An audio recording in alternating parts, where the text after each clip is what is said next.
Hello, everyone. I'm back again for another week to get on track and play with discipline and finish a game against another good opponent in the Big Ten in Indiana. And so our guys had a good practice today, and look forward to many more good practices throughout the course of the week as we continue to prepare. Coach, how you doing? Good. If you decide to write a book after this season, maybe an idea, and this was chapter 10, what would the title be? What would this chapter be about right now? Finish. It'd be just about finish now. You always want to finish what you start. I remember for years being with Coach D'Antonio, he used to talk about how his dad used to say, complete your circles. And so you got to finish. Once you start something, you have to finish. And so that's where we are right now, in the point where we need to finish, no matter, regardless of what has happened or what's going to happen in the future. We can control what we can control, and that's finish. Mm-hmm. Harlan, is there any extra motivation? Obviously, you guys want to win every game and all that, but the way last year played out with them when you guys had the lead chance to lock up a bowl game, and obviously you know what happened. Is that anything? I haven't even looked at it and come from that perspective. Again, it's a new year. They have a new team. We have a new team. So I never come from that perspective like that. It's just more, let's get better, let's play hard, and let's finish and try to get a win. So no, it hasn't been a motivational thing based on what happened last year. I mean, that was us not finishing, and so we had to finish. I'm wondering about Bogle. He was out. Did you expect him back this year? And what did you see with some of those younger defensive ends going against the offensive line of Ohio State? We thought they did well. Jalen Thompson and as well as Zion Williams.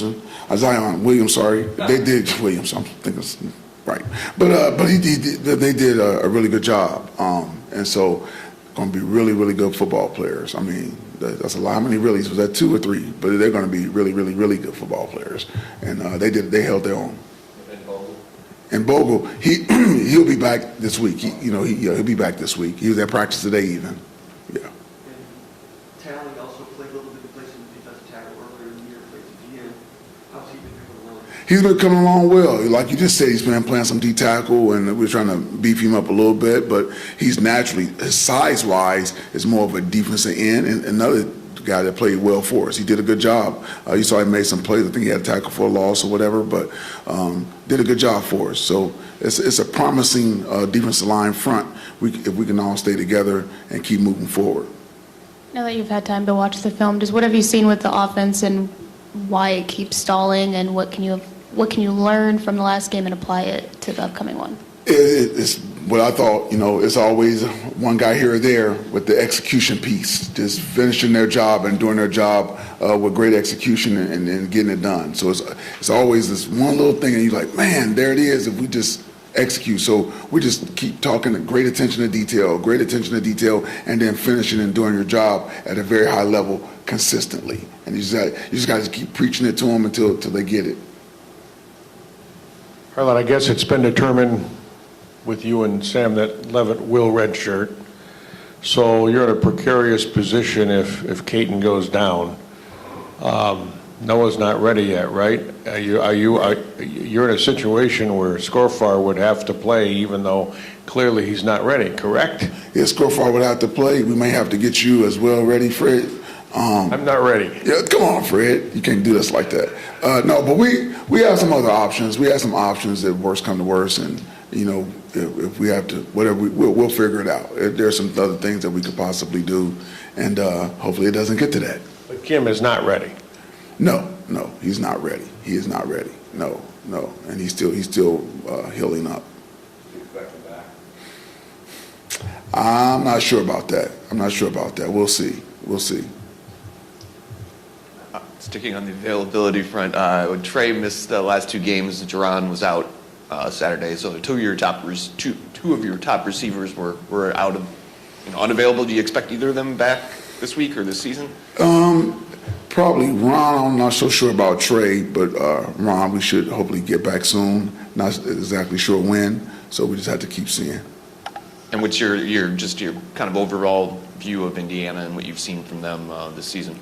Well, they played a high-scoring game on this past Saturday.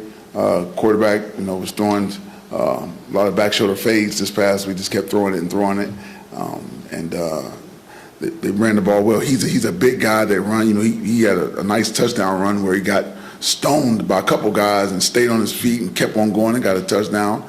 And so, good quarterback. Defense plays hard. They compete, and so it's going to be another tough Big Ten football game, and they're down in Bloomington. So we're looking forward to it. Though we feel like we can go down there and compete and get a win. How are you communicating with recruits and prospective recruits that probably have a lot of questions that you can't answer? How difficult is that right now in this situation? Well, that can be tough, but you just let them know that, hey, it's still a great place. Because I am a Spartan, it's probably a little bit easier for me, if I'm just being totally honest, because I want to see us succeed here regardless. And so I can talk in terms of that, how good the place is, the history of it, and all that, regardless of who's here as the next coach or coaching staff. So that makes it a little bit easier for me doing it. But I totally understand if there's some not stability here in certain areas, then a recruit parents will be like, okay, what are we saying? So until we get to that point, you just got to keep selling the university. So you're recruiting from Michigan State and not Harlan Barnett. That's correct. Even if it was for Harlan Barnett, it would still always be Michigan State first. And so, exactly right.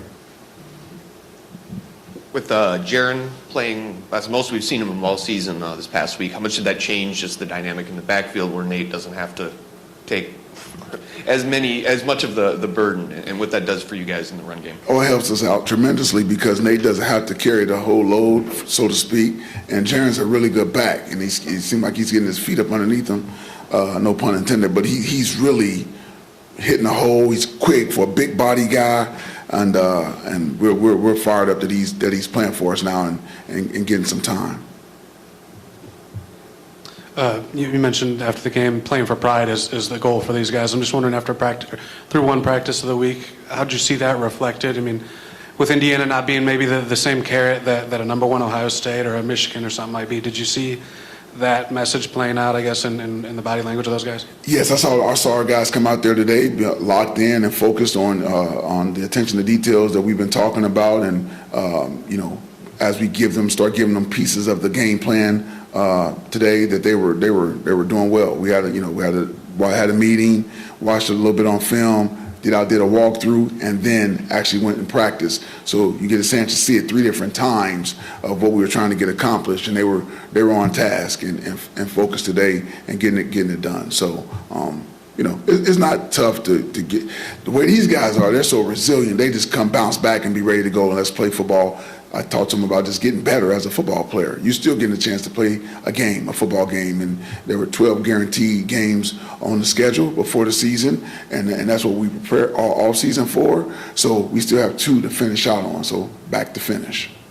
Also wanted to ask you, we've asked you a lot about the investigation situation going on in Michigan, and was just wondering your reaction to the Big Ten's decision to punish Jim Harbaugh, I guess. Have you had any other conversations with Big Ten coaches about that, or just your personal reaction, I guess, if not? I have not had any other meetings with Big Ten coaches on it. Come on, man. Y'all know what it is. Come on. That's it.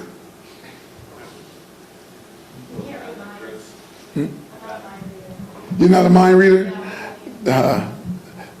Nothing. I'm sorry that you can't read minds, though.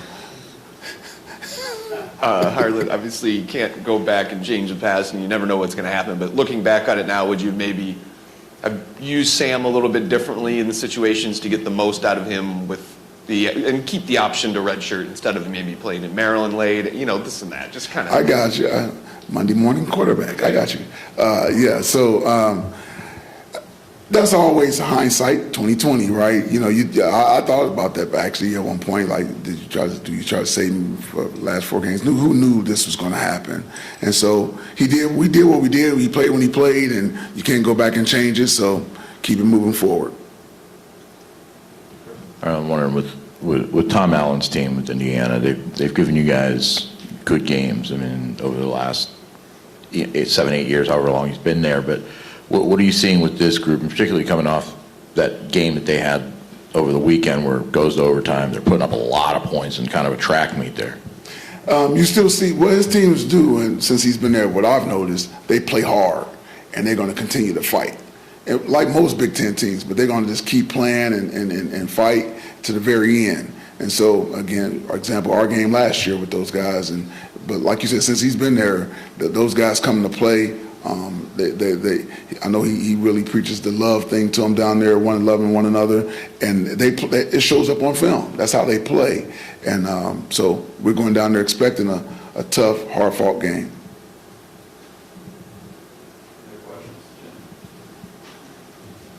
I know you talked about Chance Rucker after the game on Saturday. Now that you went back and watched film, talk about the learning experience he went through being on the field with some of that talent and how he came through on that. Absolutely. So some of the things he had to learn from is, just applying the coaching. We were right there on some of the plays, used the left hand as opposed to the right hand on the one touchdown play. It was a good ball by the quarterback, but Chance could have gave himself a better chance, no pun intended, of if he used the left hand as opposed to his right hand reaching for the ball. And there's some things that Coach Salgado has been coaching the guys up on since he's been here that we didn't quite do, and probably could have got the ball out. But he's continued to learn. He's just think about it, he's a true freshman, still learning in the Big Ten, playing Big Ten football and getting better. And so all this experience that he's gathering now is going to help us in the future.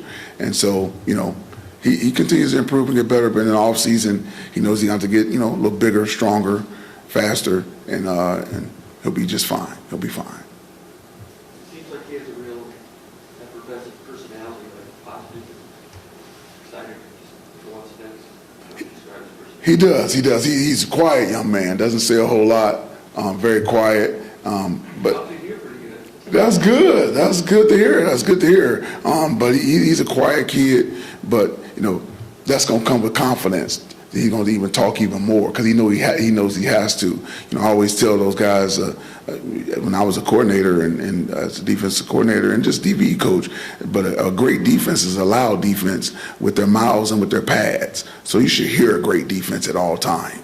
With everybody talking or smacking people. And so he's learning how to start talking a little bit more. Any questions for Coach? All right. Thank you. Thanks.